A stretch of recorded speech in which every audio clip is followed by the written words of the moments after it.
प्रेम से बोलिए हर हर महादेव की जय हो। यूट्यूब परिवार के राधे राधे। कैसे हैं? आशा करते अच्छे होंगे, स्वस्थ होंगे, मस्त होंगे। तो हम एक छोटा सा भजन डालने के लिए जा रही हूँ, माँ बेटा क्या। तो हम मीरा देवी एक छोटा सा भजन सुनाने के लिए जा रही हूँ। तो आप लोग को अच्छा लगे तो लाइक शेयर कमेंट करिएगा, ज़्यादा से ज़्यादा वीडियो को शेयर करिएगा। तो प्रेम से बोलिए हर हर महादेव की जय हो। चार गो के पोस देली, दूध पिलाई के। चार गो के पोस देली, दूध पिलाई के।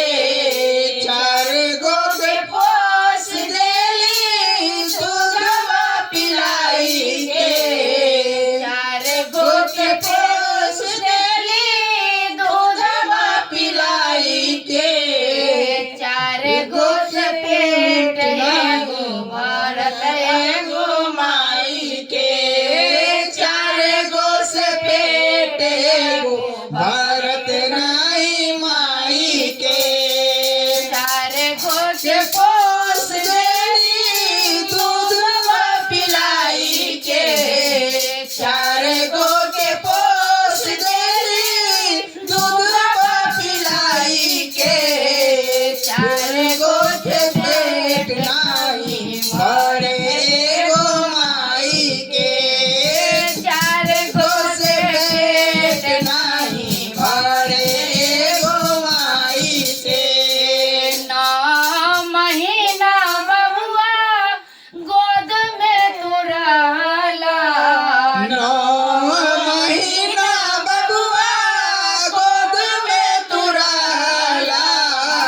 9 महीना बबुआ गोद में तुरला। धरती पे आई बबुआ धोख देला माई के। धरती पर आया बबुआ दूध देला माई के। चार गो के पोस देली, दूध पिलाई के। चार गो के पोस देली, दूध पिलाई के। चार गो के पेट नाई भरे एगो माई के। चार गो से पेट नाई भरे एगो माई के।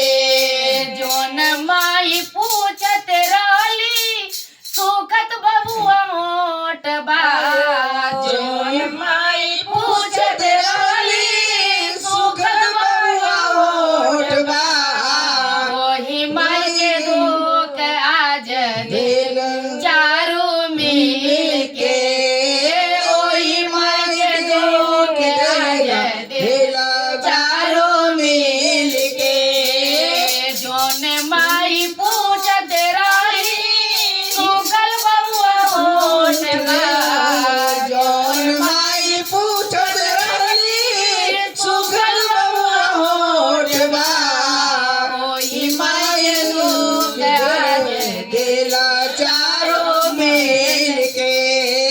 ओही माई के दुख आज दिला चारों मिल के। चार गो से पेट नाई भरे एगो माई के।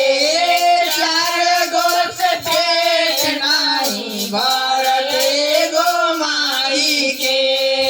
भूखले रहेली अपने तोह के खिला